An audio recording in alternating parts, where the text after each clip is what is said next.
கடந்து போயிடலாமா? ஏசு நல்லவர். போன வாரம் நான் எதில் முடிச்சேனோ அதில் தொடங்க போகிறேன். மார்க் எழுதின சுவிசேஷம் 2ஆம் அதிகாரம் 6 வசனங்கள் 1 to 7 வசனம் வரைக்கும் வாசிக்க கேட்போம். சில நாட்களுக்கு பின்பு அவர் மறுபடியும் கப்பர்நகூமுக்கு போனார். அவர் வீட்டிலே இருக்கிறார் என்று ஜனங்கள் கேள்விப்பட்டு உடனே வாசலுக்கு முன்னும் நிற்க இடம் போதாதபடிக்கு அநேகர் கூடி வந்தார்கள். அவர்களுக்கு வசனத்தை போதித்தார். அப்பொழுது 4 பேர் ஒரு திமிர்வாதக்காரனை சுமந்து கொண்டு அவரிடத்தில் வந்தார்கள். ஜனக்கூட்டத்தின் நிமித்தம் அவருக்கு சமீபமாய் சேரக்கூடாமல் அவர் இருந்த வீட்டின் மேற்கூரையை பிரித்து திறப்பாக்கி திமிர்வாதக்காரன் கிடக்கிற படுக்கையை இறக்கினார்கள். இயேசு அவர்கள் விசுவாசத்தை கண்டு திமிர்வாதக்காரனை நோக்கி, மகனே, உன் பாவங்கள் உனக்கு மன்னிக்கப்பட்டது என்றார். அங்கே உட்கார்ந்திருந்த வேதபாரகரில் சிலர், இவன் இப்படி தேவதூஷணம் சொல்லுகிறது என்ன? தேவன் ஒருவரே அன்றி பாவங்களை மன்னிக்கத்தக்கவர் யார் என்று தங்கள் இருதயங்களில் சிந்தித்துக் கொண்டிருந்தார்கள். தகப்பனே, இந்த நாளை கொடுத்ததுக்காய் ஸ்தோத்திரம். இந்த வேளையிலும் இந்த வார்த்தைக்காக நான் ஜெபிக்கிறேன். அப்பா, பேசுகிறது நீங்கள் அல்ல, உங்களில் உள்ள ஆவியானவர் என்று வேதம் சொல்லுகிறது. ஆவியானுடைய சத்தத்தை கேட்க காத்திருக்கிறோம். ஆவியானவர் பேசுவீராக, என்னை மறைத்து வெளிப்படுத்தும். உம்முடைய வார்த்தை ஒவ்வொரு பிள்ளைகளுக்கும் பரலோகம் மன்னாவாய் இறங்கி கிரியை செய்யட்டும். இந்த மன்னா பிரயோஜனமுள்ளதாய் மாறட்டும். ஆசீர்வதியும் இயேசுவின் மூலம் பிதாவே, ஆமேன், ஆமேன். அல்லேலூயா, அல்லேலூயா. இயேசு நல்லவர். அவர் நேற்றும் இன்றும் என்றென்றும் நீங்க சொல்லுகிறவர் மாறாதவர் தான். அல்லேலூயா. இதனால இந்த சம்பவத்தை நம்ம அடிக்கடி வாசிச்சிருப்போம். போன வாரம் கூட வாசித்தோம். இந்த காரியத்துல ஆண்டவர், நான் செய்தியை, புது செய்தி ஆண்டவர் என்ற கொடுத்தாரு.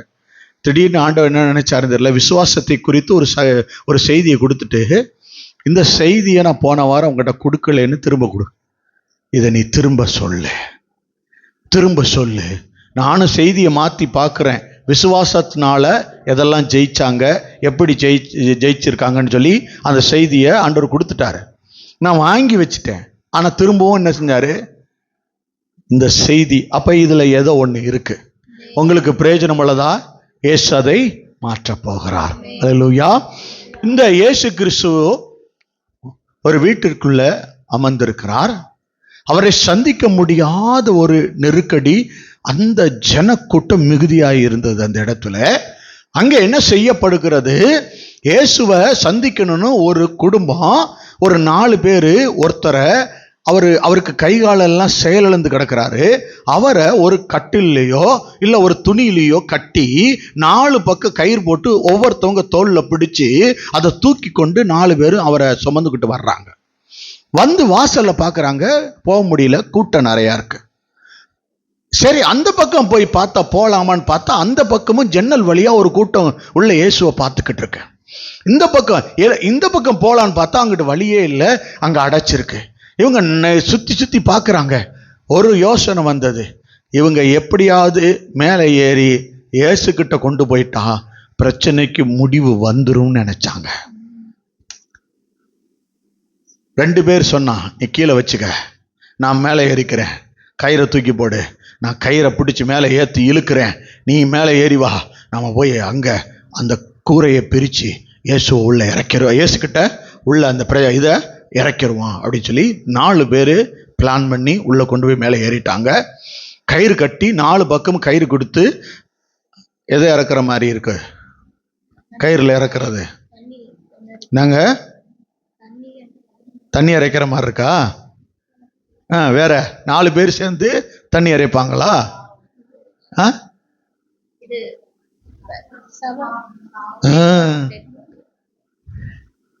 பெட்டியில சவப்பெட்டியில இறக்குவாங்கல்ல, அது மாதிரி 4 பக்கமும் 4 பேர் நின்று கயிறு கட்டி இறக்குறாங்க. அவர்கிட்ட போயிருச்சுன்னா அது எழும்பும். அவர்கிட்ட பிரச்சனை போயிருச்சுன்னா முடிவுக்கு வந்துடும். அவர்கிட்ட போகணும். 4 பேருடைய நோக்கம் என்ன, எப்படியாவது இந்த பிரச்சனையை கர்த்தர்கிட்ட கொண்டு போயிடணும். கர்த்தர்கிட்ட ஒரு பிரச்சனை வந்துருச்சு, நடுவில் வந்துடணும். உங்களுக்கும் அவருக்கும் நடுவில் உங்கள் பிரச்சனை கிட்ட வந்துடணும். நீங்கள் எவ்வளோக்கு எவ்வளோ நெருங்குறீங்களோ, எந்த வழி இருக்கோ அந்த வழிக்குள்ளாக நீங்கள் உங்கள் பிரச்சனையை கொண்டு போய் அவர்கிட்ட சேர்த்துடணும். இவங்க சுற்றி இருந்த ஜனங்க இவங்களை தடுத்தாங்க. நிறைய சூழ்நிலைகளில் தடுப்பாங்க. நிறைய பேர் நம்ம ஆண்டவர்கிட்ட போக முடியாதபடி. எப்படி தெரியுமா? சில பேர் அன்பா பேசி நம்மளை கிறிஸ்துக்கிட்ட போட மாட்டாங்க. ஆசையா பேசி கிறிஸ்துவனுடைய அன்பை ருசிக்க விட மாட்டாங்க. இப்ப பிசாசு ரொம்ப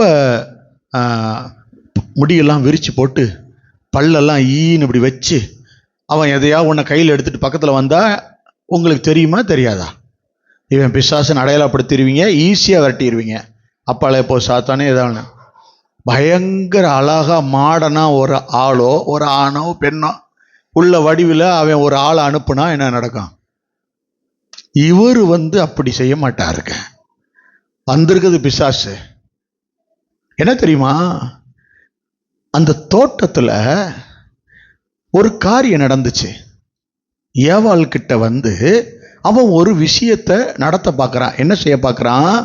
அது அந்த ஷைனிங்க, அந்த அழகையும் சில விஷயத்தையும் காட்டி அந்த மகளை அங்கே திருப்புறான். அதை பார்க்க வைக்க நினைக்கிறான். அதை ஒரு தடவைக்கு 2 தடவை 3 தடவை 4 தடவை ஒரு பெண் ஒரு விஷயத்தை 4-5 தடவை பார்த்தா அடுத்த ட்ரிப் என்ன நடக்கு தெரியுமா? ஏதாவது ஒரு சந்தர்ப்ப சூழ்நிலை நடக்கும் போது அந்த கடையில் போய் அதை வாங்கிடணும். அன்னைக்கு ஆரம்பிச்சது தான் இன்னைக்கு வரைக்கும் தொடருது. ஒரு பட்டு புடவையை பார்த்து கிராஸ் பண்ணிடக்கூடாது. ஒரு சேரீயோ ஒரு சுடிதாரோ பார்த்துட்டு கிராஸ் பண்ணிடவே கூடாது. போகும்போது ஒரு தடவை இல்லைன்னா சரி என்னத்தை மறந்துடுவான்.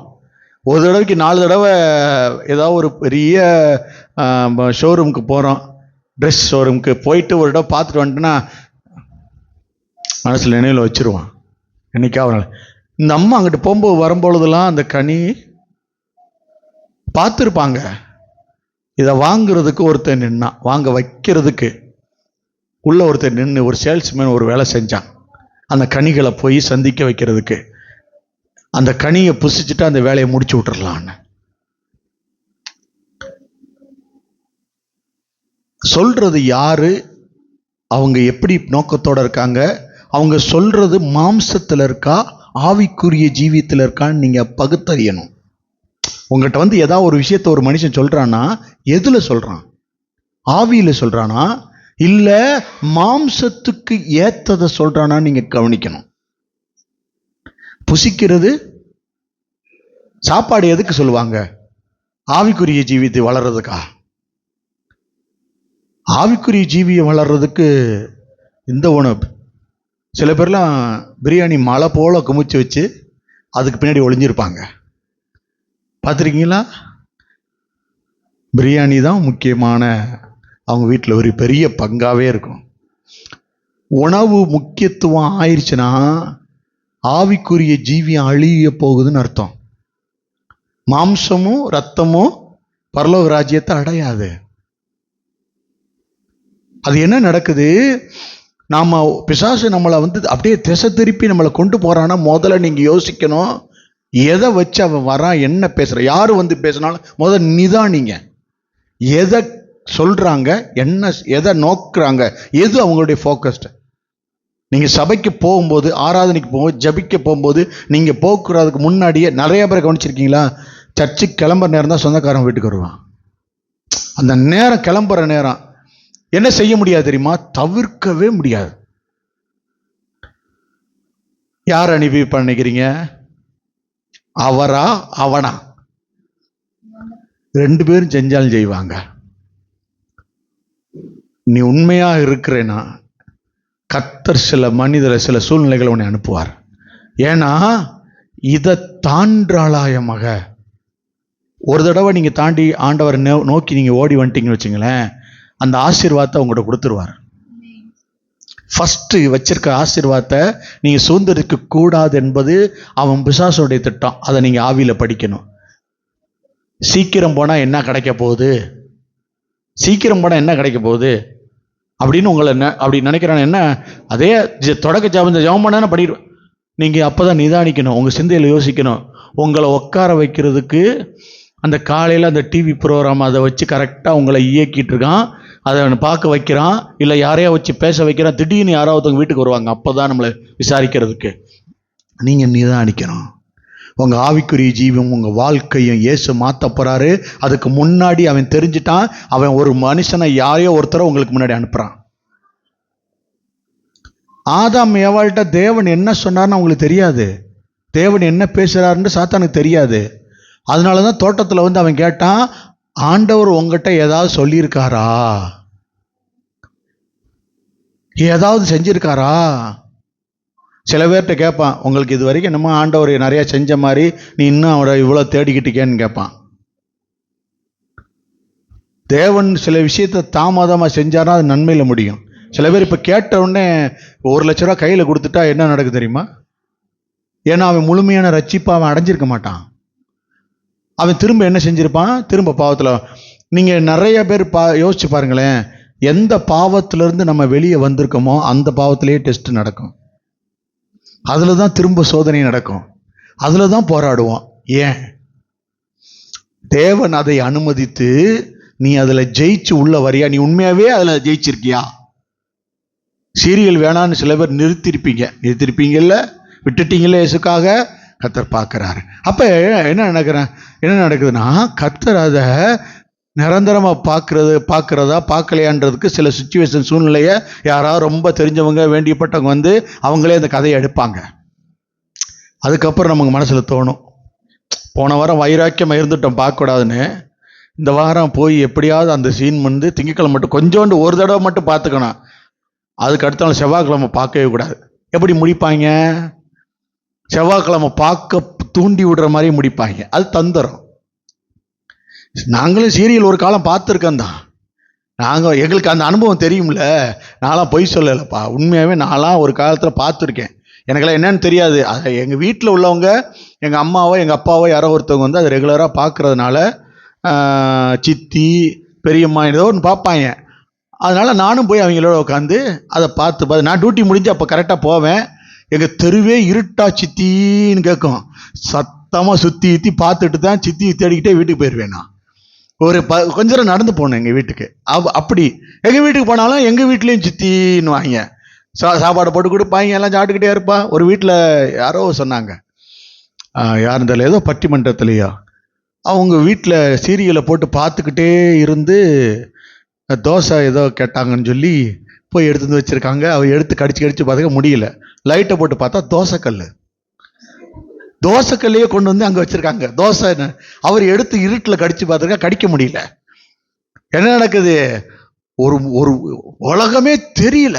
யோ பேசாமல் உட்காரியா, எப்படி மனுஷன் அங்கே முடக்கி வச்சிருக்கு பாருங்க. ஒரே இரியா. விளம்பரம் போடும்போது அந்த 3 நிமிஷம் 4 நிமிஷத்தோட வேல்யூ அவங்ககிட்ட கேட்டால் தான் தெரியும். தட்டாமுட்டான்னு ஓடி போய் சாப்பாடு விளம்பரம் போட்டு போய் ஓடி எடுத்து எல்லாம் வச்சுட்டு உட்காந்துருவாங்க. எங்கள் வீட்டில் நடந்த சம்பவங்க. நாங்கள்லாம் வேலைக்கு போயிட்டு எங்கள் அண்ணன் தம்பி எல்லாம், நான் டிவி சர்வீஸ் இன்ஜினியர் ஐவா கம்பெனியில் ஒர்க் பண்ணிக்கிட்டு இருந்தேன். அந்த கம்பெனிலேருந்து வேலை முடிஞ்சு நாங்கள் வரும்பொழுது எங்களுக்கு இப்படி தான் நடக்கும். எங்கள் வீட்டில் நாங்கள் சாப்பிட்ற வரைக்கும் எல்லாம் டிவிக்கு முன்னாடி தான் உட்காந்து ஆகணும்.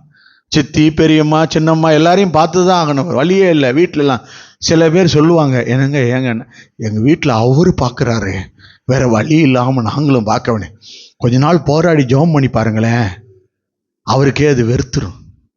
கர்த்தர் என்ன செய்வார் தெரியுமா? அவருக்கு அங்கே வேலையை டைட் பண்ணி அவர் வந்தோடனே படுக்கிற மாதிரி கொண்டு வருவார். ஏங்க நீங்கள் அந்த இது பார்க்கவே இல்லையேங்க, அதுக்குள்ளே படுக்கிறீங்களேங்கன்னு அவரை எழுப்பி விட்டுறக்கூடாது. நான் பார்க்க மாட்டேன், அவர் பார்த்தா பார்ப்பேன் அப்படின்னு சொல்றதுக்காக அவரை எழுப்பிடுறது. நீங்க பார்க்காம படுக்கிறீங்களே. கர்த்தர் நம்மளை வேதத்துல நமக்கு காண்பிக்கிறாரு.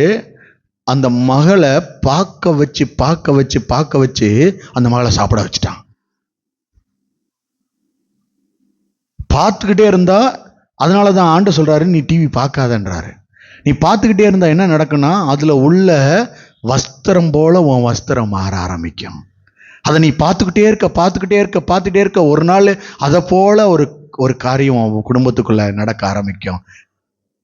அதை என்ன செய்யறாங்க? ஆடம்பர வாழ்க்கை. எங்க பாஸ்டர் சொல்லுவாங்க, அங்க இருக்க சோபா செட்டு, அங்க இருக்க எல்லாத்தையும் அவன் வாடகைக்கு எடுத்து வச்சுட்டு ஷூட்டிங் முடிஞ்சோன்னு கொண்டே கொடுத்துருவாங்க. போட்டிருக்க ட்ரெஸ் எல்லாம் வாடகை ட்ரெஸ்ஸு. நம்ம என்ன நினச்சிக்கிட்டு அதை பார்த்தோன்னே அது வீட்டில் போட்டால் இவ்வளோ அழகாக இருக்கே, அந்த லைட்டு தொங்குற லைட்டு அழகாக இருக்கே, நம்ம வீட்டில் வாங்கி போட்டான்னு. நம்மளால் 7,000 ரூபா கொடுத்து பல்ப் வாங்கி போட முடியுமா? 15 ரூபா பல்புக்கே 100 தடவை அந்த கடையில் கேட்பான், ஏனே 15 ரூபாயா, அன்னைக்கு கூட 12 ரூபாய்க்கு கொடுத்தீங்களேன்னு கேட்பான். இதில் 7,000 ரூபா அவன் போட்டிருக்க லைட்டை வாங்கிட்டு வந்தால் வீட்டில் மாட்டுவான். எங்கள் வீட்டு வாசலில் பல்பு மாட்டியா, நான் சண்டை போடுறேன் அவர்கிட்ட, இன்ஜினியர்கிட்ட. சர்ச்சு அதெல்லாம் பயங்கரமா இருக்கணும். ஒரு தடவை கூட இன்னும் போடலங்க, லைட்டே போடல. ஏன் அவ்வளோ 4,000 5,000 செலவு பண்ணணும்னு எனக்கே தெரியல. அவ்வளோ லைட்டை வாங்கி மாட்டி ஒரு தடவை கூட என்னைக்காவது ஒரு நாள் 2 லைட்டு போட்டுட்டு ஆஃப் பண்ணிடுறாரு. அவர் அன்னைக்கே சொன்னார், இந்த ஆள் எல்லார் வீட்லேயும் போட்ட மாதிரி இவர் நினச்சிட்டு போடுறாரு. இவர் அவ்வளோ அனுபவம் இருக்கும்ல, அவங்க எல்லார் வீட்டுக்கும் அந்த தெரு வழியாக போயிருப்பாங்களே, வந்திருப்பாங்கல்ல, அது வேணாங்க இவ்வளோ லைட்டு வேணாங்கன்னாரு. எங்கள் வீடு அழகா தெரிய வேணாமா, இவர் என்ன எப்படி சொல்கிறாருன்னு சொல்லிட்டு ஒரு லைட்டு போடுறதில்ல. அதுவும் என்னைக்காவது ஒரு சனிக்கிழமை 2 லைட்டு மட்டும் போட்டுட்டு அது 1 மணி நேரத்துக்கு தான் ஓடி வந்து ஆஃப் பண்ணிடுறது. எப்படி இருக்கான்? அதுதான், ஒரு விஷயத்தை எங்க பார்க்குறோமோ அது நமக்குள்ள கிரியை செய்யும். ஆண்டவர் அதுதான் அங்க சொன்னாரு, ஏவாள் இடத்துல பார்க்கிற காரியம் கிரியை செஞ்சுச்சு. அதனாலதான் அங்க பார்க்கும் பொழுது, ஒரு காரியத்தை பார்க்கும் பொழுது அங்க பேசுறது நமக்குள்ள கேட்கும். என்ன செய்யணும் என்ன செய்யணும், அவன் சத்தம். எனக்கு நீங்க நிறையவாள் நினைப்பீங்க, பிசாசு என்கிட்ட பேசுறது மட்டும் கேட்குது, ஆண்டவர் பேசுறது என்னால் கேட்க முடியல. ஏன்னா பிசாசு பேசுறது கேட்டு கேட்டு பழகிட்டீங்க. ஃபோனில் நான் எடுத்து உங்கள்கிட்ட பேசுகிறேன், நான் பேசின உடனே டக்குன்னு பிரேசலா பாஸ்டர், என் குரலை கண்டுபிடிச்ச உடனே டக்குன்னு பாஸ்டர் தான் பேசுகிறான்னு சொல்லிடுறீங்கல்ல. ஏன்னா என் குரலை நீங்கள் கேட்டு கேட்டு பழகிட்டனால. இதே காரியத்தை அவன் குரலை கேட்டு கேட்டு பழகிறதுனால, அவனோட கூட இடைப்படுறதுனால, அவன் கூட பேசிக்கிட்டே இருக்கனால, அவன் செய்யறதெல்லாம் கேட்கறனால நமக்கு என்ன ஆயிருதுன்னா, நமக்கு பழக்கம் ஆயிடுச்சு. எங்க கேட்டாலும் அவன் குரல் நமக்கு ஈஸியா கேட்குது. அவன் தெளிவா சொல்றான், இன்னைக்கு நீ ஜெபிக்காத, இன்னைக்கு நீ இப்படி செய்யாத, அவன் சொல்லும் போது தெளிவா கேட்கும். சில வேளைகள் நம்மளை மறந்து ஓகேன்ட்டு போயிடுவான். ஆண்டவர் சொல்றது எப்படி இருக்குன்னு தெரியுமா? சில வேளைகள்ல இன்னைக்கு இந்த நேரத்தில் இப்போ நீ ஜெபம் பண்ண நல்லா இருக்குன்னு லேசாக ஒரு தடவை நம்ம உணர்வு நமக்குள்ள வரும். அப்படின்னா ஏதோ ஒரு காரியத்தை கர்த்தர் உங்கள்கிட்ட மாற்றணும்னு நினைக்கிறாரு. குழந்தை எழுப்பிடாம ஏதோ ஒரு காரியத்தை மாற்றணும்னு நினைக்கிறாரு. அதற்காக என்ன செய்யறாரு கர்த்தர்? உங்களை முன்னாடியே ஜெபிக்க சொல்றாரு. நீங்கள் எங்கேயாவது ஏதாவது ஒரு வேலை செஞ்சுட்டு இருப்பீங்க, ஜெபம் பண்ணுன்னு தோணும், உடனே ஜெபம் பண்ணுங்க. ஏதோ ஒரு பிரச்சனைக்கு முடிவு வந்துடும். இல்லைன்னா எதையோ ஒன்று காட்டுவார். நீங்கள் ஞாபகம் இருக்கான்னு தெரியல, போன வாரம் 22ஆம் தேதி இங்கே எல்லா ரோடும் போடணும்னு ஜெபிச்சோம். ஞாபகம் இருக்கா? ஜெபிச்சவங்களுக்கு நல்லாவே தெரியும். நீங்கள் ஜெபிச்ச ஜெபம் கேட்கப்பட்டிருக்கு. கீழே பார்த்தீங்களா? வரும்போது ரோடை பார்த்தீங்களா? வலுவலுன்னு போட்டு விட்டாங்களா? நம்ம ஜெபிச்ச ஜெபம் கேட்கப்படும். கர்த்தர் அவ்வளவு தேசத்துக்காக மன்றாடனா தேசத்தையே நம்மளை கொண்டு மாற்றுவாருங்க. தெரியுதாப்ப? இந்த இடம் கண்டிப்பா நமக்கு கர்த்தர் வாங்க வைப்பாரு. ஏன்னா நம்ம ஜெபிக்கிற ஜெபத்தை கர்த்தர் கேட்பாரு, கண்டிப்பா கேட்பாரு. சபை இங்க பலிபீடம் இருக்கும், அங்க வரைக்கும் ஆராதனை கூட இருக்கும், அங்கிருந்து உள்ள ஏறி ஜனங்க வருவாங்க. விசேஷித்த ஆராதனையா இருக்கும், பெரிய ஆராதனையா, நிறைய கீபோர்டு கிட்டார் வாசிக்கிற ஒரு பெரிய ஆசீர்வாத மலையை நம்ம பார்ப்போங்க. அல்லேலூயா. கர்த்தர் அதை நடத்த வல்லமையுள்ள தேவனாய் இருக்கிறார். இன்றைக்கு கர்த்தர் ஒரு காரியத்தை சொல்றாரு. இந்த இந்த இந்த வசனத்துக்குள்ள வருவோம். அப்ப என்ன செய்யறாங்க? இயேசு கிட்ட வந்த உடனே இவங்க பார்க்கறாங்க, சுற்றி இருக்கிற ஜனங்கள் இவங்களுக்கு தடையா நிக்கிறாங்க, உள்ள நுழைய முடியல. இவங்க ஏதாவது ஒரு வழியை தேடி போகணும்னு ஒரு திறப்பை நீக்கிறாங்க. எதையாவது ஒன்றை இயேசுக்காக நீங்க இழந்தாதான் இயேசு கிட்ட போக முடியும். ஏதாவது ஒண்ணு இன்னைக்கு நேரத்தை நீங்க விட்டாதான் கர்த்தர்ட்ட உட்கார முடியும். கர்த்தர் பேசுற சத்தம் கேட்கும். சில வேளைகளை நம்ம நினைப்போம், கர்த்தர் அந்த டயத்தை குறித்து வைத்திருப்பாரு, இந்த நேரத்துல இந்த விஷயத்த இவனுக்கு சொல்லிடணும்னு கொண்டு வருவாரு. நம்ம அதுக்குள்ள போகணும்னு ஒரு தீர்மானம் பண்ணி நம்ம இருதயத்தை திருப்ப ஆரம்பிச்ச உடனே அவர் பேசுற சத்தம் நமக்கு கேட்காது. கர்த்தர் சில வேளையில கொடுத்து அனுப்புவாரு, அது உங்க வாழ்க்கையவே திருப்பி போடுறதா இருக்கும். மாற்றுகிறதா இருக்கும். இன்னைக்கு கர்த்தர் அந்த காரியத்தை தான் கொடுக்கிறாரு. திறப்பு வருது. ஒரு காரியத்தை கவனிங்க. ஜனக்கூட்டம் மிகுதியாய் இருந்தபடியால அவருக்கு சமீபமாய் சேரக்கூடாமல் அவர் இருந்த வீட்டின் மேற்கூரையை பிரித்து திறப்பாக்கி திமிர்வாதக்காரன் கிடக்கிற படுக்கையை இறக்கினார்கள். நடுவ கொண்டு போய் பிரச்சனையை இறக்கிருங்க. இன்னைக்கு உங்களுக்கும் ஏசப்பாவுக்கும் நடுவுல இன்னைக்கு நீங்க இந்த பிரச்சனைய முடியும் போது சொல்லியே தீருங்க. இறக்கிருங்க. திரும்ப சுமந்து போயிடாதீங்க. இறக்கிருங்க. இங்க நீங்க இறக்கிட்டீங்கன்னா நிச்சயமா இங்க விழுந்து கிடக்கும். நீங்க அது உங்கள்கிட்ட திரும்ப வராது. கண்டிப்பா அந்த பிரச்சனைக்கு ஒரு முடிவை கர்த்தர் கொண்டு வெளியில் நடத்திருப்பாரு. பைபிள் சொல்லுது, மத்தேயு எழுதின சுவிசேஷத்துல, நீங்க ஜெபம் பண்ணும் பொழுது அந்தரங்கத்தில் இருக்கிற உங்க பிதாவை நோக்கி நீங்க வேண்டுதல் செய்யும் போது அவர் வெளியரங்கமாய் கிரியை செய்வாராம். நீங்க ஜெபம் பண்ணிக்கிட்டு இருக்கும்போது, இறக்கி வச்சு ஜெபம் பண்ணிக்கிட்டு இருக்கும்போது கர்த்தருடைய கிரியை ஸ்டார்ட் ஆயிருச்சு. நம்பிட்டு ஜெபம் பண்ண, நீ நம்பி ஜெபம் பண்ணு, கர்த்தருடைய கிரியை அங்கே தொடங்க ஆரம்பிக்கும். கர்த்தர் பலத்த கிரியிலே உன் கடன்லையும் உன் வீட்டிலையும் உன் குடும்பத்தாரையும் அங்க நடத்துகிறத நீங்க ஆச்சரியமா பாப்பீங்க. இங்க பாருங்க, உங்களால முடியாததை முடிய வைக்கிறதுக்கு கர்த்தர் திட்டம் வைத்திருக்கிறாரு. என் வாழ்க்கை இப்படி போயிட்டு இருக்கு, இந்த காரியத்தை யார் மாத்துவா? எப்படி மாத்துறதுக்கு ஏசு இருக்காரு. என் புள்ள மாறுவான மாத்துறதுக்கு ஏசு இருக்காரு. இன்னைக்கு இறக்கி வைங்க. இன்னைக்கு இறக்கி வைங்க. இன்னைக்கு உங்க பிள்ளைகளுடைய காரியத்தை தேவனிடத்துல இறக்கி வைங்க. நீங்க இறக்கிட்டு தூக்கிட்டு போகாதீங்க. அவர் ரெஸ்ட் கொடுப்பார் உங்க இருதயத்துக்கு. நீ இறக்கி வைக்கும் போது அவர் பொறுப்பெடுத்துக் கொள்வாரு. இன்றைக்கு உன் பிள்ளையை விசாரிக்கிறவர் உன் பிள்ளை கிட்ட போயிட்டாரு. நம்புறேனா ஆமேன்னு சொல்லு. நம்புறேனா மகிமைப்படுத்து. உன் பிள்ளைய விசாரிக்கிறவர் வந்து விட்டாரு. இன்றைக்கு அவர் நான் விசாரிப்பேன், உன் பாரத்தை இறக்கி வை. அல்லேலூயா. விசாரிக்கணும்னு அவர் ஃபைலை எடுத்துட்டாருன்னா அவ்வளவுதான். அங்க வெறிய எல்லாத்தையும் மாத்துவாரு. அல்லேலூயா. பல காரியங்களை நான் பார்த்திருக்கேன் கர்த்தருடைய அந்த கிரியை ஆரம்பிக்கிறதை. அல்லேலூயா, அல்லேலூயா. கர்த்தர் பெரிய மாற்றங்களை உண்டாக்குவார். சத்துவம் இல்லாதவனுக்கு ஒரு சத்துவத்தை கொடுப்பார். பலன் இல்லாம இருக்கான் பிள்ளை, பலனை கொடுக்க போறாரு. அதுக்கு தான் விசாரிக்க பெறப்பட்டாரு. அல்லேலூயா. அன்றைக்கு ஏசாயா தீர்க்கதரிசன புத்தகத்துல எழுதினாரு, சாம்பலுக்கு பதிலாக சிங்காரம் வருது. நீ ஒவ்வொரு நாளும் நான் உபவாசம் பண்ணி பட்னியா கடந்து சாப்பாடுக்கு சூழ்நிலை இல்லாம நான் கஷ்டப்பட்டு கண்ணீரோட தான் உட்காரணுமா? சாம்பல் மாறுதுன்னு கர்த்தர் சொல்றாரு. சாம்பல் மாறுது. கர்த்தர், நீ இயேசுவை நம்பி உட்கார்ந்து இருக்கிறதுனால இயேசு சொல்ற, அவன் சாம்பலை நான் மாற்றுகிறேன். ஆமென், ஆமென், ஆமென். இயேசு உன் சாம்பல்களை மாற்றுகிறார். அவர் சிங்காரத்திற்குள்ளே உன்னை நடத்த போகிறார். தாழ்வில் இருக்கிற உன்னை உயர்த்தி அழகு பார்க்க முடிவு எடுத்து விட்டார். இன்னைக்கு அதனாலதான் சொல்றாரு, உன் பிரச்சனை என்கிட்ட இருக்கு, என்கிட்ட இருக்கு. அவன் திறப்ப உண்டாக்கின உடனே பிரச்சனையை கொண்டு போய் இயேசு கிட்ட வச்சிட்டான். 2 காரியம் ஆண்டவர் சொன்னார் அந்த காரியத்துல. ஒன்னு, அந்த இயேசு அவர்கள் விசுவாசத்தை கண்டு திமிர்வாதக்காரனை நோக்கி, உன் பாவம் உனக்கு மன்னிக்கப்பட்டது. யார் விசுவாசிக்கிறீங்களோ அவங்களுக்கு இந்த வார்த்தை சொந்தமா மாறுது. உன் பாவம் உனக்கு மன்னிக்கப்பட்டது. விசுவாசிக்கிறீங்களா? நிச்சயமா அவர் உங்களுக்காக மரித்திருக்கிறார். உங்களுக்காக தான் தன் ஜீவனை கொடுத்திருக்காரு.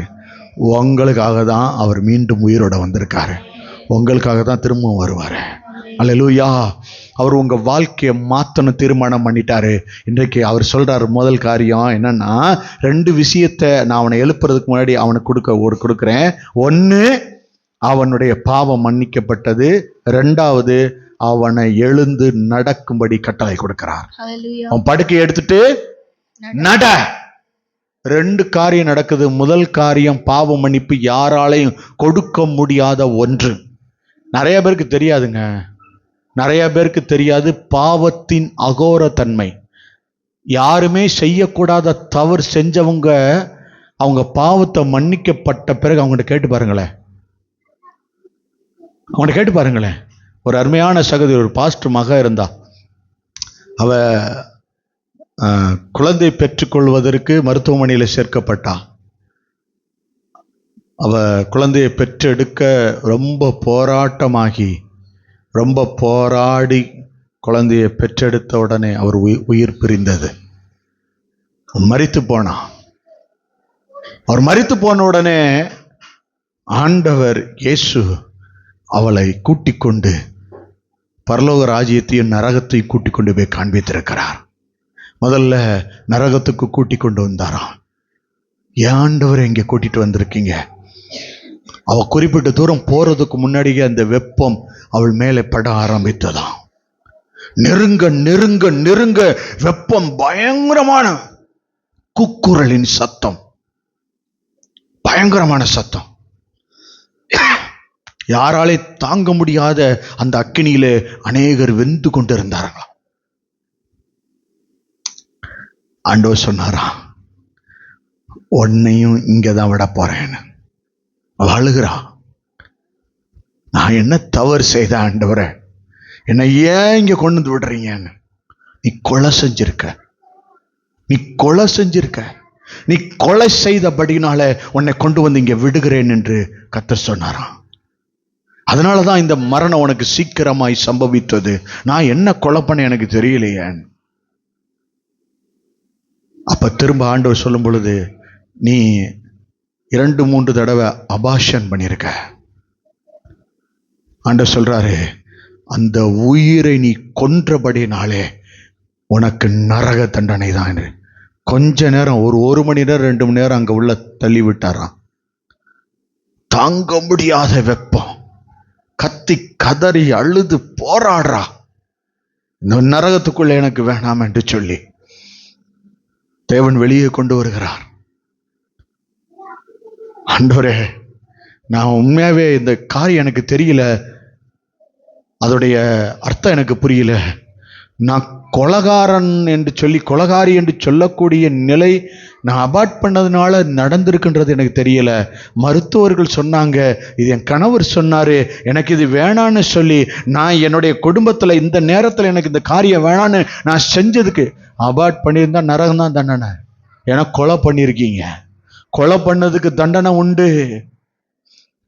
அந்த மக அழுது கதறினாளாம், நான் செய்தது தவறு ஆண்டவரே, இந்த ஒரு விஷயம் வாய்ப்பு கொடுங்க, எனக்கு இந்த ஒரு விஷயம் வாய்ப்பு கொடுங்க. எங்க யாருக்குமே தெரியாது, உயிர் கொல்லப்படுகிறது என்பது எங்களுக்கு தெரியாது, எங்களுக்கு இந்த காரியம். அப்ப ஒரு மருத்துவச்சியை காண்பித்து அவள் வயிறு அடிக்கடி அறுக்கப்படுகிறதும் அதிலிருந்து ஏதோ எடுத்து போடப்படுகிறதும் திரும்ப அந்த வயிறு இணைக்கப்படுகிறதும் துடித்து கொண்டிருந்தா. அந்த மருத்துவச்சி இந்த காரியத்தை தான் பூமியில செய்து கொண்டிருந்தா. ஆனபடினால அவளுக்கு இந்த தண்டனை கொடுக்கப்படுகிறது. நான் உன்னை திரும்ப அனுப்புகிறேன், அநேகருக்கு இதை குறித்து சொல்லு என்று சொல்லி அவரை திரும்ப அனுப்பினாராம். மருத்துவமனையில திரும்பவும் உயிர் வந்து அவ கதறி அழுகிறா. அவன் தகப்பனார், அவர் பாஸ்டர், அவர்கிட்ட போய் சொல்றா, ஆண்டவர் என்னை எவ்வளவு பயங்கரமான அக்கினியிலே கொண்டு போய் போட்டாரு, நான் ஒரு அபாஷன் பண்ணது எவ்வளவு பெரிய அது கொலை குற்றம் என்பது எனக்கு தெரியாமல் இருந்திருக்குண்டு. இந்த சாட்சியை கேட்டு, அந்த பெண் சொல்ற சாட்சியை கேட்ட உடனே நானே ஆச்சரியப்பட்டு போனோம், பயந்து போனோம். எங்களுக்கு ஒரு செய்தி அப்படிதான் வந்தது. கேத்தி பாஸ்டர்மா வயிற்றில் இருக்கும்போது அது சரியான வளர்ச்சி இல்லை, மூளை வளர்ச்சி இல்லாத குழந்தையா இருந்துச்சு, அதை எடுத்துருங்க, அபார்ட் பண்ணிருங்கன்னாங்க. நான் தேவனிடத்துல போய் மன்றாடினேன். எனக்கு தெரியலனா, ஆனா மன்றாடி இருக்கேன். நான் ஒரு கொலைகாரனாய் நம்முடைய சமூகத்துக்கு வந்துடக்கூடாது ஆண்டவரே, என் பிள்ளையை ஜீவனுள்ளதாய் பரிபூர்ணம் உள்ளதாய் எனக்கு திரும்ப தாரும் என்று சொல்லி அழுகாத நாளே இல்லை. மனைவிக்கு தெரியும், மனைவி கதறி அழுகிறாங்க. அவங்க அம்மா, எங்க அம்மா, எல்லா குடும்பங்களால் கர்த்தர் ஜெபத்தை கேட்டார். 100% பரிபூர்ணமாக இருக்கு என்று சொல்லி அதை திரும்ப கொடுத்தவனே, நான் அந்த தண்டனையிலிருந்து தப்பிக்கொள்ள என் அருள்நாதருடைய இரக்கம் என் மேல் இறங்கினது. அப்படி நான் தவறு பண்ணியிருந்தேன்னா, அப்படி பண்ணியிருந்தீங்கன்னு நீ நினைச்சீங்கன்னா, இங்க தேவ சமூகத்துல மன்னிப்பு கேட்டு இங்க இறக்கி வச்சுட்டு போயிடுங்க. கர்த்தர் உங்களுடைய வாழ்க்கையை ஆசீர்வதிக்க வேண்டும் என்றதுக்காக இன்னைக்கு இந்த காரியத்தை உங்களிடத்துல சொல்கிறார். உங்களுக்கு தெரியாம இருந்திருக்கலாம், அதோடைய தண்டனை பொல்லாத தண்டனை. அது பயங்கரமான மரண ஆக்கினை தீர்ப்பு ரெடியாயிருக்கு. ஆண்டவரே, நான் அந்த காரியத்தை வீணடித்த ஒரு உயிரை கொண்டேன்னு நீங்க தேவ சமூகத்துல மன்றாடிருங்க, ஒப்புரவாகுங்க. கர்த்தர் உங்க வாழ்க்கையில நீங்க ஒப்புரவானதை ஒத்துக்கிட்ட உடனே கர்த்தர் இந்த மனதார நீங்க போய் தேவனிடத்தில் நின்னீங்கன்னா கர்த்தர் உங்களை ஆசீர்வதிப்பார். உனக்காக மரித்ததை நான் மறக்கலைன்னு கர்த்தர் சொல்றாரு. உனக்காக தான் மரிச்சேன். நீங்க நினைச்சு பாருங்க, நீங்க போய் நிக்கவே கூடாதுன்னு நினைச்சிட்டாரு அவரு. நீ போய் நிக்க கூடாது, நீ போய் என் புள்ள போய் அங்க தண்டனையில நின்றக்கூடாது, என் புள்ள போய் அங்க கதறிடக்கூடாது, என் புள்ள போராடிடக்கூடாதுன்னு கர்த்தர் நினைச்சாரு. நான் போறேன்டா, நான் போய் சிலுவை மரணத்தை எத்துக்கிறேன். எத்தனை அடிகளும் எத்தனை ரத்தங்களும் சிந்திக்கொண்டு அவர் ஓடினார் உனக்கும் எனக்குமாக. நிச்சயமா அவன் பாவத்தை மன்னிக்காம இருக்க மாட்டான். பாவத்தை இயேசு மன்னிப்பார். என்னை மன்னிச்சிரு, எனக்கு மன்னிப்பு தாருங்க ஆண்டவரே, நிச்சயமா நீ மனதார கேட்கும் பொழுது உன் வாழ்க்கையில் அற்புதமான மன்னிப்பை கர்த்தர் வைத்திருக்கிறார். நிச்சயமா கொடுத்த உன்னை வாழ வைத்து அழகு பாப்பா. நமக்கு தெரியாதுங்க நம்ம மேல என்ன சாபம் இருக்கு, நம்ம மேல எதனால இந்த பிரச்சனை நம்ம வீட்டுல நிரந்தரமா இருக்குன்னு நமக்கு தெரியாது. ஏதோ ஒரு காரியம் இறக்கிரு. நான் என் பிள்ளையா உன்னை அனுப்பணும்னு ஏசப்பா சொல்றாரு. என் பிள்ளையா வெளியில இந்த உலகத்துக்குள்ள போகணும். நீ பாவம் செஞ்சவளா, குற்றம் உள்ளவளா, நீ தண்டனைக்கு உட்பட்டவளா நீ போயிடக்கூடாது. இன்னைக்கு இறக்கி வச்சிரு. இந்த பூமியிலே சரிக்கு பண்ணக்கூடிய நாலு நேரத்தை கர்த்தர் இன்னைக்கு உங்களுக்கு கொடுக்கிறாரு. இந்த நாள் மகத்தான நாளா நினைச்சுக்கொள்ளுங்க. இன்னைக்கு எல்லாத்தையும் முடிச்சிட்டு பெறப்படுங்க. நீங்க இறக்கிறீங்க, இங்க வேணாம். அதை சுமந்துக்கிட்டு மட்டும் இந்த உலகத்துக்குள்ள வாழ்ந்துடாதீங்க. நான் இந்த காரியத்தை துணிகரமா செஞ்சுட்டேன், எத்தனையோ பேருடைய இந்த காரியத்துக்கு நான் காரணம், அதை போயிடாதீங்க, இங்கேயே இறக்கிறங்க. அதனாலதான் கர்த்தர் சொல்றாரு, நீ என்கிட்ட வர்றதுக்கு சில திறப்பு நிக்குது, அதை அகற்று, நீ இறக்கிரு, இங்க போட்டுரு, அதை எடுத்துரு, நான் உன்னை பார்த்துக்குவேன். நீ என்கிட்ட வந்துட்டேனா உன் பாவம் மன்னிக்கப்படும். உன் படுக்கையை எடுத்துக்கொண்டு நீ நடப்ப, இந்த உலகத்திற்கே சாட்சியா நீ நடக்க ஆரம்பிப்பேன்னு கர்த்தர் சொல்லுகிறார். அல்லேலூயா. கர்த்தர் அந்த காரியத்தை உங்களிடத்துல சொல்லும்படிக்கு தான் இன்னைக்கு கூட்டி கொண்டு வந்து சேர்த்து இருக்கிறார். அல்லேலூயா.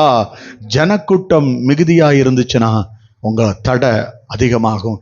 எந்த மனுஷனுடைய சத்தத்தையும் கேட்காதீங்க.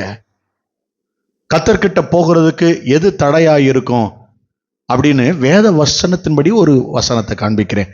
ஏசாயா 59 அதிகாரம். ஏசாயா தீர்க்க தரிசன புஸ்தகம் 59 அதிகாரம் 1வது வசனம், 2வது வசனம், 3வது வசனம்.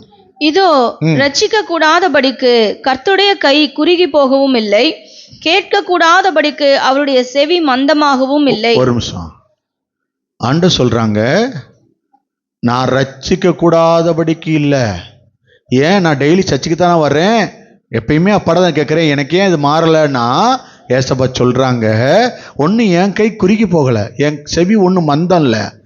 ஏன் காரணம் சொல்றாரு அடுத்த வசனம், உங்கள் அக்கிரமங்களே உங்களுக்கும் உங்கள் தேவனுக்கும் நடுவாக பிரிவினை உண்டாக்குகிறது. எப்படி ஆக்கி வச்சிருக்கு பாருங்க. நமக்கு தெரியாம இருந்திருக்கு அது அக்கிரமம்னு. அடுத்து, உங்கள் பாவங்களே அவர் உங்களுக்கு செவி கொடாதபடிக்கு அவருடைய முகத்தை உங்களுக்கு மறைக்கிறது. நிறைய பேருடைய ஜெபம் கேட்கப்படாததுக்கு காரணம் தெரியுதா? நம்ம பாவம். அதனாலதான் ஜெபம் பண்ண சர்ச்சுக்குள்ள வந்த உடனே, முதல்ல ஆலயத்துக்குள்ள வந்தோடனே, ஆண்டவரே என் பாவங்களை மன்னிங்க, அப்படி ரத்தத்தினால என்னை கழுவி பரிசுத்தப்படுத்துங்க, என்னை சுத்திகரிங்க, என் கண்களை சுத்திகரிங்க, இருதயத்தை சுத்திகரிங்க. கம்யூனியன் வாங்கும்போது ஏன் அதிகமாக அதை சொல்லி சொல்லி நம்ம ஜெபிக்கிறோம்? அவருடைய ரத்தத்தை சரீரத்தை தொடும்பொழுது, கிட்ட சேரும் பொழுது பரிசுத்தம் உள்ளவங்களாக இருக்கணும். அல்லேலூயா. வாசிங்க. ஏனென்றால் உங்கள் கைகள் இரத்தத்தாலும் உங்கள் விரல்கள் அக்கிரமத்தாலும் கரைப்பட்டிருக்கிறது. உங்கள் உதடுகள் பொய்யை பேசி உங்கள் நாவு நியாயக்கேட்டை வசனிக்கிறது. போன் அடிச்சு கேட்கும்போது எங்க இருக்கீங்கன்னா, நான் இப்ப டியூட்டியில இருக்கேன். எங்க இருப்போம்? வீட்டுல இருப்போம். எங்கேயாரு? அப்ப ஆண்டவர் சொல்றாரு, அவன் பார்க்கல, ஆனா நான் பார்த்தேன், நான் பார்த்துட்டேன், நான் பார்க்குறேன் என் பிள்ளைய. ஏன்னா உங்க கூட வராருல, நான் என் பிள்ளைய பார்க்குறேன்ல, என் பிள்ளை பொய் சொல்லாதுன்னு நான் சொல்றேன். என் பிள்ளை இப்போ நான் பாருங்க, நான் என் பிள்ளை எப்படி வளர்க்குறேனோ நீங்கள் என் பிள்ளைகிட்ட பழகும் பொழுது அதை கண்டுபிடிச்சிடலாம். நான் பொய் சொல்கிறத என் பிள்ளை என்னைய பார்க்குதுன்னு வச்சுக்கோங்க, நான் வர்றவங்ககிட்ட ஏதாவது ஒரு பொய் சொல்லி அனுப்புகிறேன். என்ன ஒரு நாள் என் பிள்ளை என்கிட்ட பொய் சொல்லும். ஏன்னா என்னைய பார்த்துட்டு பொய் சொன்னால் தப்பு இல்லை, அப்பா அம்மாவே பொய் சொல்கிறாங்கன்னு கற்றுக்குச்சு. இதை ஒரு நாள் அது செய்யும். அது செய்யும் பொழுது அதுக்கு குற்றவாளி யாராக இருப்பான்? அது குற்றம் செஞ்சது, அது தப்பை தூண்டி விட்டது நம்மளா இருப்போம். நம்ம பிள்ளைகளுடைய அந்த தவறுக்கு காரணம் நம்மளா இருக்கோம். நம்ம மனைவி அடித்து மனைவியிட்ட கெட்ட வார்த்தை பேசி நம்ம சொல்கிற வார்த்தைகளை நம்ம பிள்ளைங்க போய் அப்புறம் நாளைக்கு சொல்லுவாங்க. நம்ம செய்கிறது தான் நம்ம பிள்ளைங்க நம்மக்கிட்ட. நம்ம புறஜாதியரை நிறைய விஷயங்கள்ல பார்த்து கற்றுக்கலாம். புறஜாதியரை ஒரு இஸ்லாமியர் எங்கிட்ட பேசி கொண்டிருக்கும்போது சொன்னார், ஏதாவது சண்டை ஏதாவது பிரச்சனைனா பிள்ளைங்களுக்கு முன்னாடி மனைவியை கண்டிக்க மாட்டாராம். ஏதாவது ஒரு காரியம்னா அவங்க எங்கேயாவது கடைகளுக்கு எங்கே தனியாக போகும்போது அங்கே போய் சதம் போடுவாங்க, இந்த காரியத்தை நீ செய்யாத பேசாதன்னு அப்படி பேசுவாங்களாம். பிள்ளைங்களுக்கு முன்னாடி அதுகள்கிட்ட போய் கேட்டால் எங்கள் அப்பா அம்மா ஒரு நாள் கூட சண்டை போட்டதில்லைன்னு. அவங்க ஊருப்பட்டு சண்டை போட்டிருக்காங்க.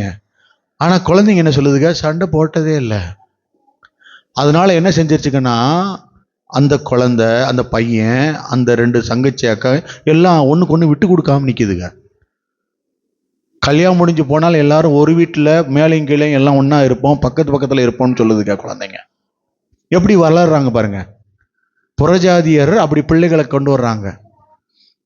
நாயே பேய சனியனே அதுவே இதுவேன்னு சொல்லி நம்மளே இங்கே பிள்ளைகளுக்கு வார்த்தைகளை கற்றுக் கொடுத்து சொல்ல வச்சிடுறோம்.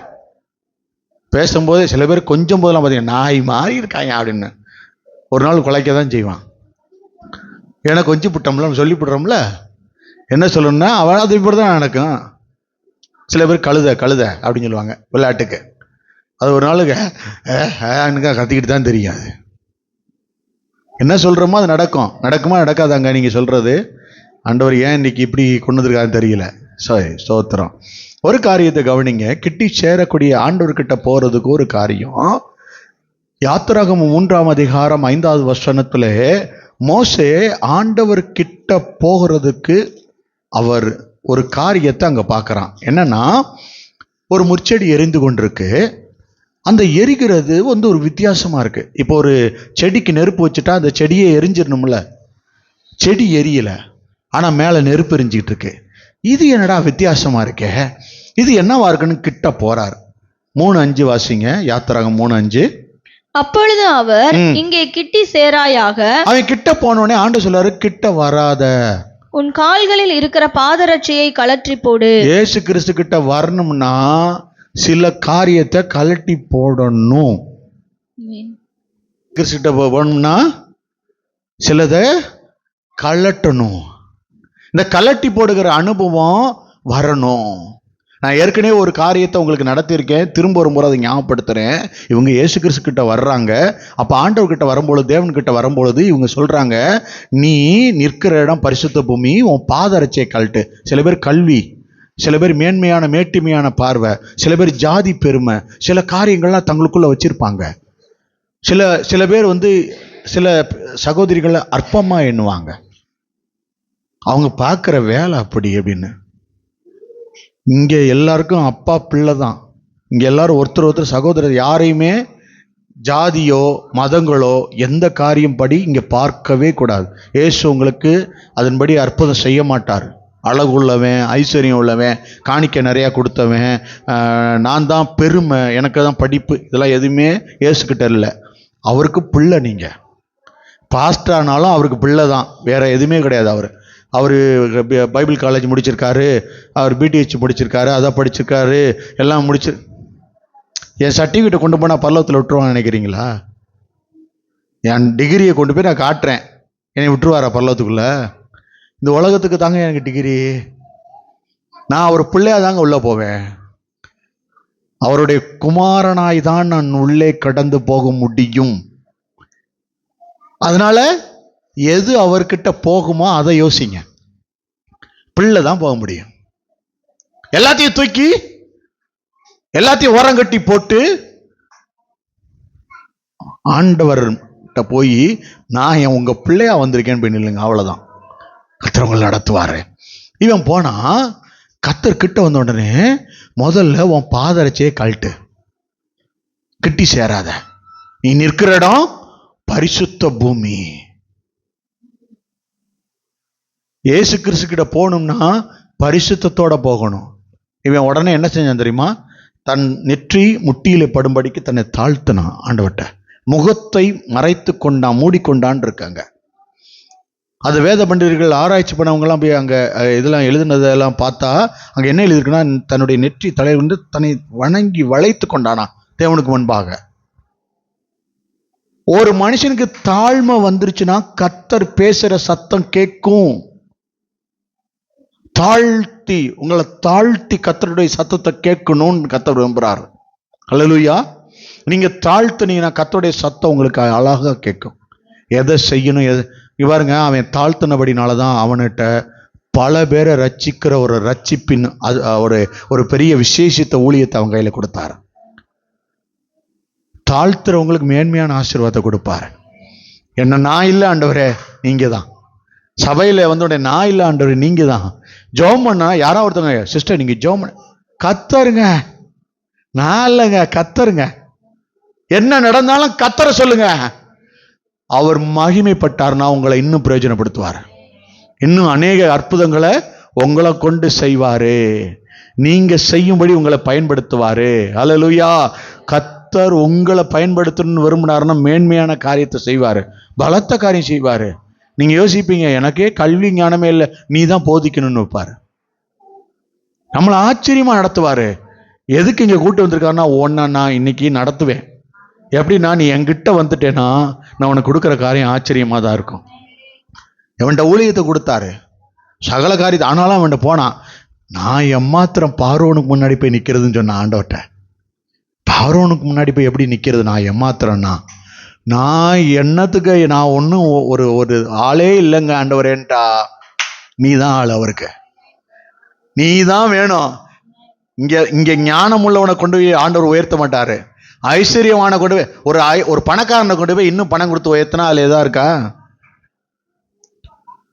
இல்லாதவர்களை இருக்கிறவை போல அழைக்கிறவர். நீ ஐஸ்வர்யவான், நீ வரம் பெற்றவள், நீர் அபிஷேகம் உள்ள மகள், நீ சாட்சியாய் இருக்கிற மகள், நீ விடுதலை பெறுகிற மகள். ஆண்டு சொல்லாரு, என் நடுவ உன் பிரச்சனையை வச்சிரு, நீ இறக்கிரு, இன்னைக்கு வச்சிரு, உன் வாழ்க்கையை நான் மாற்றுவேன். அல்லேலூயா. ஒரு காரியம் பாருங்க, ரூத்து புஸ்தகத்துல ஒரு காரியம் 4ஆம் அதிகாரம் 8ஆம் வசனத்துல ஒரு காரியம் இருக்கு. என்னன்னா, ரூத்தை கட்டிக்கிறதுக்கு ஒரு முறப்பையன் இருந்தான். அவன் ரூத்தை கட்டிக்க போன அவன் என்ன செஞ்சான்? அப்ப ஒரு காரியத்தை சொல்றாங்க, ரூத்துக்கு சம்பந்தப்பட்ட அந்த இடங்கள், அந்த காரியங்கள் எல்லாம் நீ எடுத்துக்கணும். அவ எடுத்துக்கும் பொழுது ரூத்தையும் நீ கட்டிக்கணும் அப்படின்னு சொல்லி சொல்றாங்க. அப்ப அந்த முறப்பையன் என்ன செய்வானா, அவங்களுக்கு அந்த அந்த அந்த முறை என்னன்னா, ஒருத்தவங்களை கல்யாணம் பண்ணிக்கணும் அப்படின்னு ஒரு விஷயத்தை வச்சுட்டாங்கன்னா அவங்க ஒரு காரியத்தை செய்வாங்க. என்னன்னா, அந்த அந்த அந்த வீட்டில் உள்ள செருப்பை இவங்க போய் மாட்டிக்கணும். மாட்டிக்கிட்டா அந்த பொண்ணை இவங்க ஏத்துக்கிட்டாங்கன்னு அர்த்தம். பிடிக்கலைன்னா செருப்பை கழட்டி போட்டுட்டு இவங்க போயிடணும். ரூத்தை கல்யாணம் பண்ணிக்கிட்டு வந்தவன் ஒரு காரியத்தை செய்யறான். அந்த வசனத்தை வாசிங்க. 8. அப்படியே அந்த சுதந்திரவாளி போவாசை நோக்கி, நீர் அதை வாங்கிக் கொள்ளும் என்று சொல்லி தன் பாதரட்சியை கலற்றி போட்டான். அப்படின்னா என்ன அர்த்தம்? எனக்கு அந்த பொண்ணு வேணாம் அப்படின்னு சொல்லி இவர் என்ன செஞ்சிட்டாரு? பாதரட்சியை கழட்டி போட்டாரு. இங்க என்ன நடக்குது? மோசே கிட்ட கத்த சொல்றாரு, உன் பாதரட்சியை கலட்டு. நான் எகிப்துல என்னால் ஒன்றுமே செய்ய முடியாது, பார்வோனுக்கு முன்னாடி நிற்க முடியாது, அந்த காரியம் செஞ்சேன், நான் கொள்ளக்காரன். நீங்கள் பைபிளில் பார்த்தீங்களா, எல்லா பயிலும் கெட்ட பயிலாக இருப்பான், அவனை தூக்கி பயன்படுத்திக்கிட்டு இருப்பார். மோசே ஒரு கொலைகாரன். அவன் கர்த்தர்கிட்ட நான் ஒன்றுமே இல்லை, நான் பார்வோனுக்கு முன்னாடி நிற்கிறதுக்கு நான் எம்மாத்திரம்னு சொல்லி தன்னை தாழ்த்தின உடனே நீ வாடான்னு கூப்பிட்டு போயிட்டாரு. அப்பதான் கதை சொல்றாருங்க காரியத்தை. உன் பாதரட்சியை கழட்டு. என்ன தெரியுமா, நான் தகுதி இல்லாதவன் நினைக்கிறேன்ல, நான் ஒரு கொலைகாரன் உன் உள்ளத்துல இருக்குல்ல, பார்வோனுக்கு முன்னாடி என்னால நிக்க முடியாதுன்னு நினைக்கிறேன்ல, முதல்ல அதை கலட்டு. சாத்தானை போய் நான் எப்படிங்க விரட்டுறது, அதை முடிய விரிச்சு விடுவோன்னு எல்லாரையும் முன்னாடி தள்ளி விட்டுட்டு பின்னாடி போய் நிக்கிறது. கத்த சொல்றாரு, நீ விரட்ட உனக்கு அதிகாரம் இருக்கு, நீ முன்னாடி வா. பாருங்க, அவன்கிட்ட சொல்லுவாரு ஒரு வார்த்தை, முதல்ல சொல்லுவாரு, நான் உன் கூட இருப்பேன். அழகா இருக்கு அந்த வார்த்தை. வாசிக்கிறீங்களா அந்த அதிகாரத்துல, யாத்திராகமத்துல ஏன் அந்த வார்த்தையை சொல்றாருன்னு யாத்திராகமத்துல பாருங்களேன். எத்தனாம் அதிகாரம்? 3ஆம் அதிகாரத்துல 12வது வசனம் பாருங்களேன். மோசேட்ட சொல்ற காரியத்தை. அதற்கு அவர், நான் உன்னோட இருப்பேன். அவ்வளவுதான், நீ போடா, நான் கூட இருப்பேன்டா.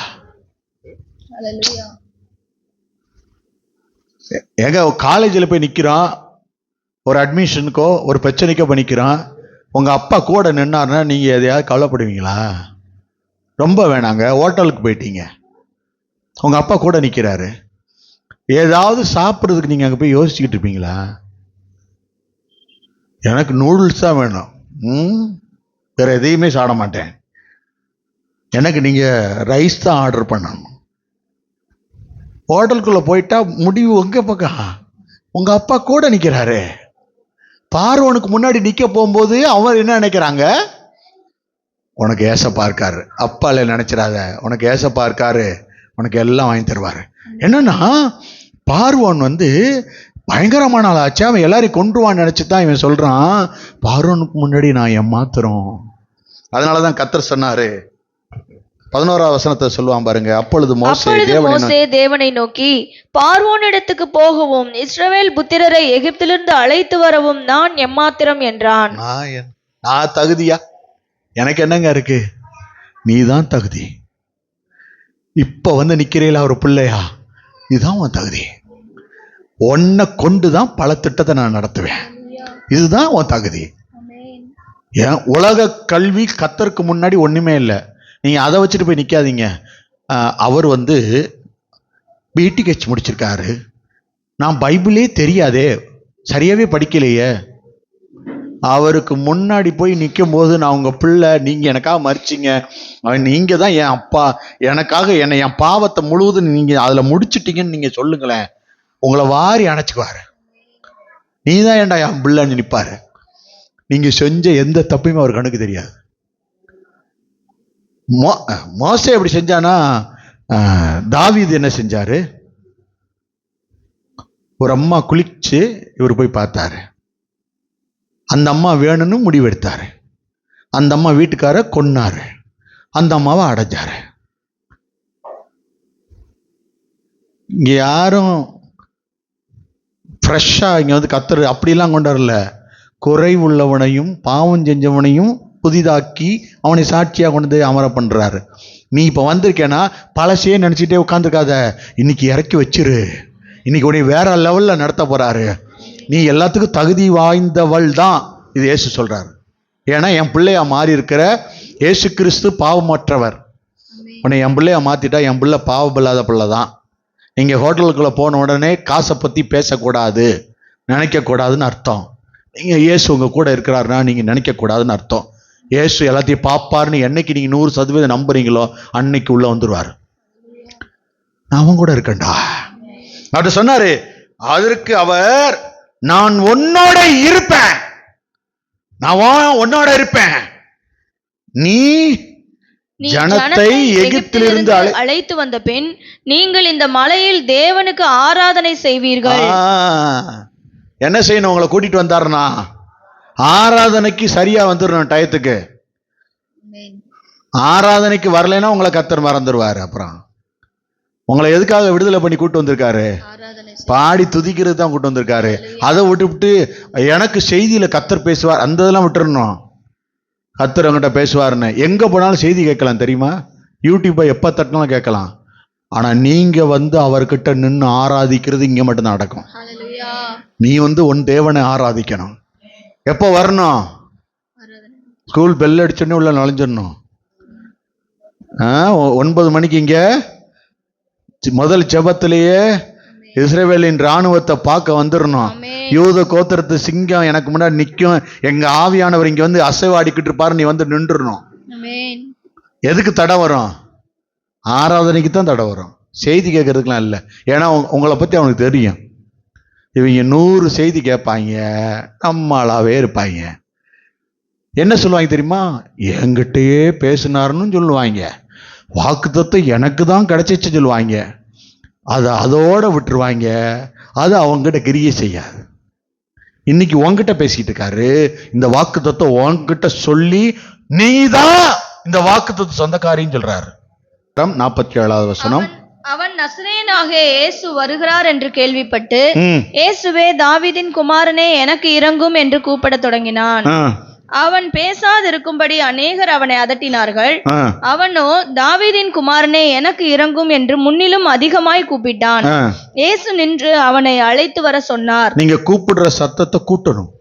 இயேசுவை தேடுறது இப்ப கொடுக்குறீங்க பாருங்க, 1 மணி நேரம், அது பத்தாது, இன்னும் 1 மணி நேரம் 1/2 மணி நேரம் கூட்டணும். அதனாலதான் அடுத்த வாரத்தை வந்து 12 மணி நேரம் வரைக்கும் ஆக்கலாம்னு நினைக்கிறேன். எவனுமே எந்த மூச்சு காட்ட மாட்டாங்க, அதுலாம் இங்க செல்லாது. நீங்க இப்ப 11 டைம் சொன்னா அவங்கெல்லாம் முகத்தை ஒரு மாதிரி வைப்பாங்க. சொல்ல மாட்டேனே டயத்தை, யாரும் திரும்பக்கூடாது, எல்லாரும் என்னையே தான் பார்க்கணும். என்னன்னா ஒரு 1/2 மணி நேரம் ஆண்டு சொல்றாரு, ஜெபத்தை கூட்டு. எங்கிட்டு? இந்த பக்கம் இல்ல, பின்பக்கம். 7 to 8னா 6லிருந்து 8 வரைக்கும் ஜெபம் பண்ணு. டயத்தை அப்படி கூட்டு, அங்கிட்டு போ. நான் வந்து 6 மணிலிருந்து 8 மணி வரைக்கும் காலைல எழுந்திரிச்சு ஜெபிப்பேங்கன்னா, ஆண்ட சொல்றாரு 5:30லிருந்து ஒரு 1/2 மணி நேரத்தை அங்கிட்டு கூட்டிக்க, நல்லா இருப்பீங்க. நிறைய பேசுவாரு, நிறைய ஜெப வீராங்கனையா மாறுவீங்க நீங்க அங்க டயத்தை கூட்டினீங்கன்னா. ஆண்டவர் 3ஆம் ஜாமம் நீங்க வந்துட்டீங்கன்னா, 3 மணிலிருந்து 6 மணி வரைக்கும் ஜெபிக்கிறவங்களா மாறிட்டீங்கன்னா பலத்த யுத்த வீராங்கனையா இருப்பீங்க. நீங்க நிறைய சாதிச்சு ஜெயிச்சு வருவீங்க. நீங்க ஜெபிச்சு அநேக பிசாசை துரத்திட்டு தான் இங்க வந்து சாட்சி சொல்லுவீங்க. இப்ப சொல்றீங்க பாருங்க, நகை கிடைச்சு தோடு கிடைச்சிச்சு வடையாது, அது சாட்சி இருக்காது. நான் போய் நிற்கும் பொழுதே அந்த அசுத்தாவி ஓடிச்சு பாஸ்டர்ன்னு சொல்லுவீங்க. அப்படி மாறிடுவீங்க, வரம் பெற்றவர்களாய் மாறுவீங்க, அபிஷேகம் பெற்றவங்களா. இங்க பாருங்க, ஆண்டு சொல்றாரு, இவன் எல்லாரும் தடுத்து இவன் கூப்பிட்டதுனால ஏசு அவனை கூட்டிட்டு வர சொல்லிட்டாரு. இன்னைக்கு நிறைய பேர் தடுத்திருப்பாங்க, அதை தாண்டி ஒருத்தவங்களை கெஞ்சி கூட்டிட்டு வந்தாங்களா, இன்னைக்கு உங்களை பார்த்தான்னு சொல்றாரு, உங்க பிரச்சனைக்கு கர்த்தர் இன்னைக்கு ஒரு முடிவை கொடுக்கிறார். அல்லேலூயா. இந்த குருடன் பக்கத்துல வந்துட்டான், கண்ணு தெரியாம இருக்கிறவன் பக்கத்துல வந்துட்டான். ஏசு நின்று அவனை அழைச்சிட்டு வர சொன்னாரு. பக்கம் வந்த உடனே ஒரு காரியம் சம்பவிச்சு, நான் உனக்கு என்ன செய்யணும்? ஆண்டவர் கேட்கிறாரு, நான் உனக்கு என்ன செய்யணும்? கண்ணு தெரியாதவன் என்ன கேட்பான் சொல்லுங்களேன்? பார்வை தான் கேட்பான். ஆனா இயேசு உன் விருப்பத்தை கேட்கிறாரு. இன்னைக்கு நான் உனக்கு என்ன செய்யணும்? இன்னைக்கு நீங்க சொல்லக்கூடிய காரியத்தை நீங்க ஆண்டவரிடத்துல முடிவுல சொல்ல போறீங்க. கர்த்தர் நீங்க எதிர்பார்த்த முடிவை கொடுக்க போகிறார். அல்லேலூயா. மார்க் 3:14 அப்பொழுது அவர் 12 பேரை தெரிந்து கொண்டு அவர்கள் தம்மோடு கூட இருக்கவும் பிரசங்கம் பண்ணும்படியாக. முதல்ல கூட தான் இருக்கணும், அப்புறம் தான் பிரசங்க வேலை.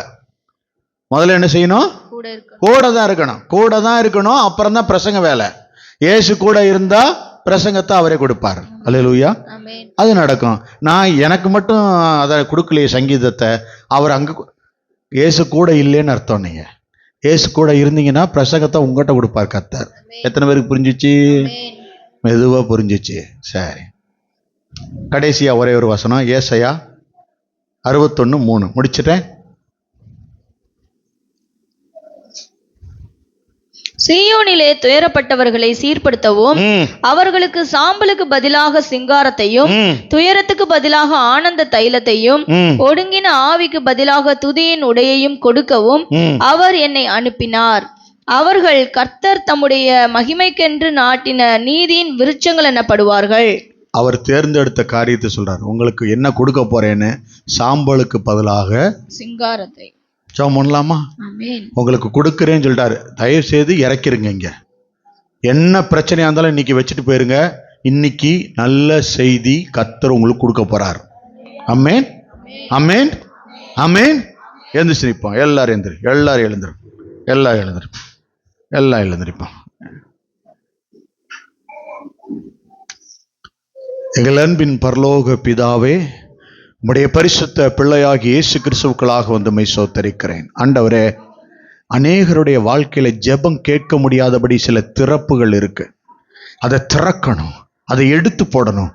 அதை எடுத்து போடும் பொழுது, இன்னைக்கு நான் அந்த பாவம் செஞ்சேன், நான் அதை செஞ்சேன், நான் அவங்கள குறித்து பேசினேன், குறை சொன்னேன், கெட்ட வார்த்தை பேசினேன், என் கணவரை மதிக்கலை, என் மனைவியை மதிக்கலை, என் பிள்ளைய மதிக்கலை, எங்கள் தாய் தகப்பனை நான் மதிக்கலை, என் தாய் தகப்பனை குறித்து கெட்ட காரியங்களை பேசினேன், என்ன மன்னிக்கணும் ஆண்டவர்னு சொல்லி நீங்கள் ஒப்புரவாகி, ஆண்டவரே நம்முடைய ரத்தத்தினால என்னை கழுவுங்க, எனக்கு ஒரு தவறான வாழ்க்கையாக இருந்தா, என் வாழ்க்கை நான் தேர்ந்தெடுத்த வாழ்க்கை தப்பாக இருந்தா என்னை மன்னிச்சு நீங்கள் ஆசீர்வதிங்க, என்னை மன்னிச்சு நீங்கள் ஆசீர்வதிங்க, உங்க ரத்தத்தினால கழுவி என்னை பரிசுத்த சொல்லுங்க. நீங்களும் பேசுங்க. ஆண்டவரே, எனக்காக தான் நீங்க மரிச்சீங்கப்பா, எனக்காக தான் நீங்க உயிரோட எழும்புனீங்க, எனக்காக தான் நீங்க வரப்போறீங்க, என் பாவத்தை மன்னிங்க, என் பாவத்தை சாபத்தை மன்னிச்சு எனக்கு ஒரு விடுதலை கொடுங்க ஆண்டவரே, என்னை மீட்டெடுங்க, என் வாழ்க்கையை மாத்துங்க.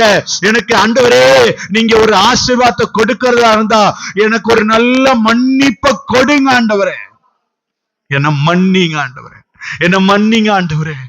எனக்கு முன்னாடி ஆண்டவரே இந்த காரியம் மாறல, இது பிரச்சனையா இருக்கு, இது போராட்டமா இருக்கு, ஏன் போகல எனக்கு தெரியல, இந்த பாவம் தான் திறப்பா நிக்குது, அதை நான் எடுத்து போட்டுட்டு என் பிரச்சனை இயேசுக்கு முன்னாடி இறக்கும் பொழுது என் பாவம் மன்னிக்கப்படுது, என் படுக்கை எடுத்துக்கொண்டு நடக்கத்தக்கதான நான் ஒரே இடத்துல நின்னுகிட்டே இருக்கேன், அதுக்கு அடுத்து போக முடியல, இதே இடத்துல இவே ஆசீர்வாதம் தான், இதுதான் இவ்வளவுதான் அப்படியே நின்னுகிட்டு இருக்க ஆண்டவரே. எனக்கு கத்த சொல்றாரு, இப்போ படுக்கை எடு, நீ படுத்த இடத்துல இருந்து எழுந்து ஓடு, எழுந்து போ, கத்தர் உன்னோடு கூட வருகிறார்.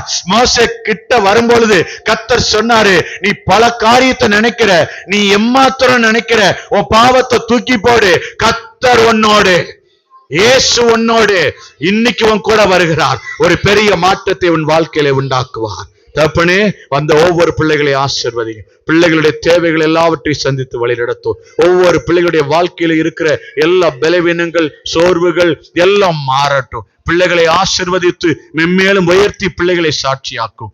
இரத்த கொட்டுக்களை மறைத்து காத்துக்கொள்ளும்படி ஒப்பு கொடுக்கிறேன். இயேசுவின் வல்லமையுள்ள நாமத்தில் ஜெபிக்கிறேன் எங்கள் ஜீவனுள்ள பிதாவே, ஆமேன், ஆமேன்.